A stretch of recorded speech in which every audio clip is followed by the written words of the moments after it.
এখনকার দিনে শুনছেন অনেকের একাধিক সম্পত্তি হচ্ছে, আবার অনেকের কিছুই হচ্ছে না। তা একাধিক সম্পত্তি হয় কিভাবে?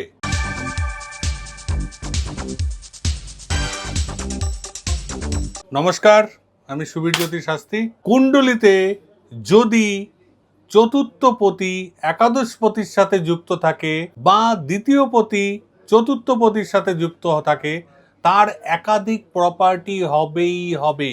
এক্ষেত্রে সেই প্রপার্টি কতগুলো হবে? 3টে হবে, না 4টে হবে, না 5টা হবে, না 6টা হবে?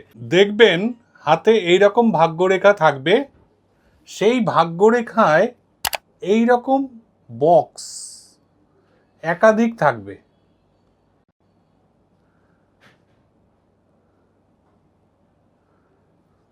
এবং ভাগ্যরেখার শেষে এরকম ত্রিশূল চিহ্ন থাকবে।